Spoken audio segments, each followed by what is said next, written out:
Bruce Savage stands in his office. He is sexually attracted.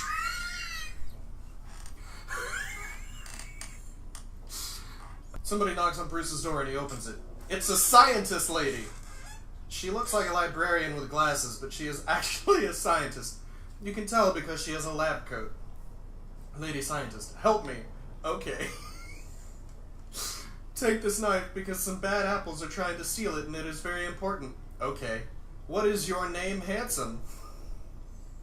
I'm Bruce. Let's shake hands. Bruce and Lady Scientist shake hands. Wow, you almost broke my hand with that handshake. You are definitely a tough guy. She is impressed with Bruce's strength. She looks at his large biceps like they are delicious pieces of ham, but she doesn't want to eat them.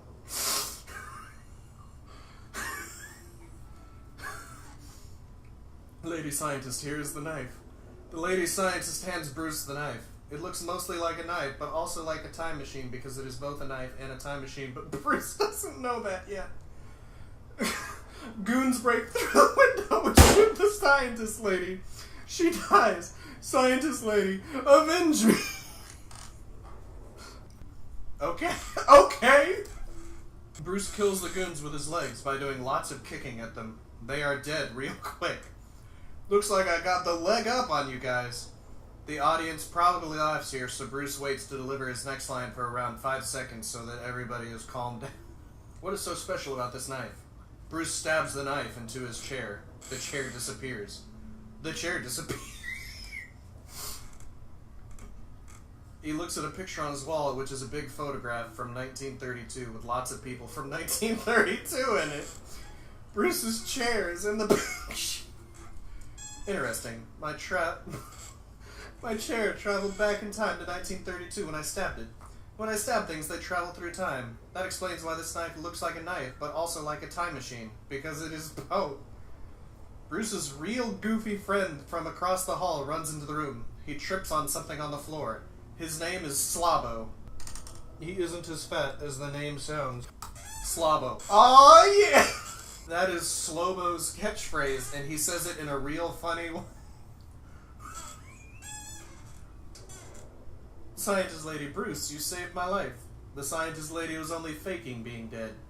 Scientist Lady, are you married? Only to my job. Scientist Lady, I find that attractive, but also respectable. She kisses Bruce's cheek. What about my cheek? Aw, man. That is Slobo's other catchphrase, which he says in a different but equally funny way. Bruce waits a few seconds for the audience to stop laughing before speaking. Wait, those lips were man lips, not woman lips. Bruce pulls off the Scientist Lady's wig. She is actually Bruce's boss, Paul Marine. Paul Marine is a douche. Oh my god. Bruce, my boss, but why? I wanted you to kill those guys because they wanted me dead. I knew you were real tough, so you could kill them easy, but I don't respect you as an employee, so I always make you do the shitty jobs even though you've been working at my company more than most other guys and are real smart. Also, I don't like you because my girlfriend finds you sexually attractive. Bruce, now I understand. Give me my time knife back. Paul Marine snaps his fingers and 73 goons surround Bruce. You can't kill 73 goons, so just give up. Bruce, I don't have time for this. Bruce stabs himself with the time knives and disappears. Slavo, he time traveled using the time knife. Bruce opens the door. Now he is twice as jacked. I stabbed myself and traveled to the past, then trained in all kinds of martial arts to become even stronger. I also strapped explosives into everybody's boots in the past so that when I press this detonator, you will all explode.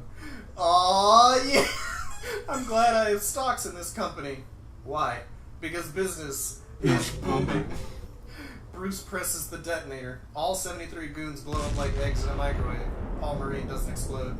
Luckily, I used my metal detector this morning and found the explosives, so I switched boots with somebody else. Slavo, whose boots are you wearing? No!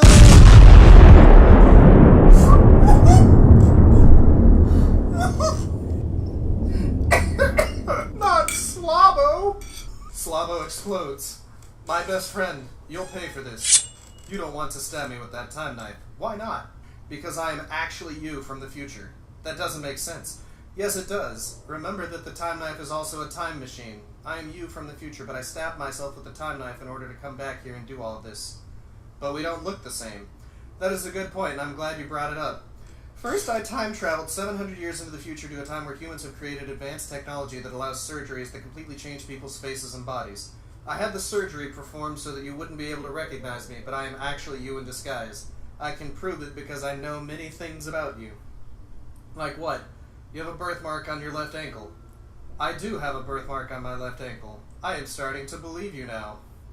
You should, because even though I have a new body, I kept that birthmark on my ankle so that when I met you, I could prove that I was actually you from the future. I will show you. Paul lifts up the left leg of his pants, but there is no birthmark. Instead, there is an ankle holster for a gun. Paul pulls out the gun and aims it at Bruce. I was lying this whole time. I'm not actually you. I was just saying all of that so I could get my gun. Son of a bitch! Also in the future, I melted the time knife and turned it into bullets. Those bullets are now in this gun, which means I can shoot you but also send you through time all at once. Finally, you will be out of my way so that I can marry my girlfriend Sophine later today before you are able to tell her that I'm a real shitty guy. I didn't know you were getting married today. I know. My girlfriend Sophine made an invitation for you because she admires you and thinks you're attractive, but I destroyed the invitation and then lied to her and said I gave it to you at work. But now I am here to give you a different invitation. To your funeral. Paul Marine shoots at Bruce. Slavo jumps in front of Bruce. Slavo? Slavo. No!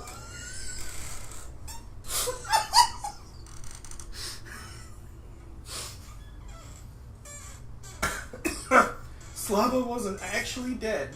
He jumps in front of the bullets and is shot several times. Now he's actually dying. Avenge me. Okay.